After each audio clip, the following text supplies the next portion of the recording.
ಮೋದಿ ಸಂಪುಟದಲ್ಲಿ ಭಾರೀ ಬದಲಾವಣೆಯಾಗುತ್ತಾ ಶೀಘ್ರದಲ್ಲೇ ಮೋದಿ ಸಂಪುಟ ಪುನರಚನೆಗೆ ಬಹುತೇಕ ಫಿಕ್ಸ್.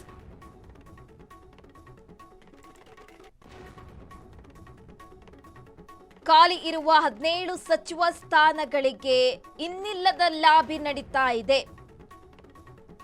ಮುಂಬರುವ ಚುನಾವಣೆ ಗಮನದಲ್ಲಿಟ್ಟುಕೊಂಡು ಖಾತೆ ಹಂಚಿಕೆ ಆಗುವಂತಹ ಸಾಧ್ಯತೆ ಇದೆ. 17 ಸಚಿವ ಸ್ಥಾನಗಳಿಗೆ ಮೈತ್ರಿ ಪಕ್ಷಗಳ ಸದಸ್ಯರಿಗೆ ಆದ್ಯತೆ ನೀಡಲಾಗುತ್ತಾ ಅಂತ ಪ್ರಶ್ನೆಗಳು ಉದ್ಭವವಾಗ್ತಾ ಇದೆ. ಎದುರಾಳಿಗಳಿಗೆ ಸಚಿವ ಸ್ಥಾನ, ಏನಿದು ಮೋದಿ ಲೆಕ್ಕಾಚಾರ? ಮೋದಿ ಸಂಪುಟಕ್ಕೆ ಹೊಸ ಮುಖಗಳ ಎಂಟ್ರಿ ಬಹುತೇಕ ಫಿಕ್ಸ್ ಅಂತ ಹೇಳಲಾಗ್ತಾ ಇದೆ. ಮೋದಿ ಸಂಪುಟದಲ್ಲಿ ಭಾರೀ ಬದಲಾವಣೆ ಆಗುತ್ತಾ ಅಂತ ಪ್ರಶ್ನೆಗಳು ಉದ್ಭವವಾಗ್ತಾ ಇದೆ. ಶೀಘ್ರದಲ್ಲೇ ಸಂಪುಟ ಪುನರಚನೆ ಬಹುತೇಕ ಫಿಕ್ಸ್ ಅಂತ ಹೇಳಲಾಗ್ತಾ ಇದೆ. ಹಾಗೆ ಖಾಲಿ ಇರುವಂತಹ 17 ಸಚಿವ ಸ್ಥಾನಗಳಿಗೆ ಇನ್ನಿಲ್ಲದ ಲಾಬಿ ಕೂಡ ನಡೀತಾ ಇರುವಂತಕ್ಕದ್ದು.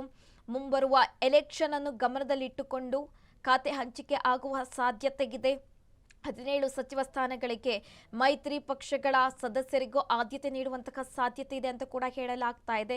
ಎದುರಾಳಿಗಳಿಗೆ ಸಚಿವ ಸ್ಥಾನ, ಏನಿದು ಮೋದಿ ಲೆಕ್ಕಾಚಾರ ಅಂತ ಕೂಡ ಪ್ರಶ್ನೆಗಳು ಉದ್ಭವವಾಗ್ತಾ ಇರುವಂತಕ್ಕದ್ದು. ಮೋದಿ ಸಂಪುಟದಲ್ಲಿ ಹೊಸ ಮುಖಗಳ ಎಂಟ್ರಿ ಬಹುತೇಕ ಫಿಕ್ಸ್ ಅಂತ ಹೇಳಲಾಗ್ತಾ ಇದೆ.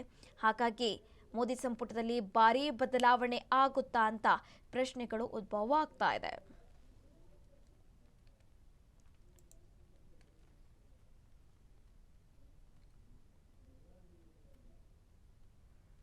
ಧರ್ಮ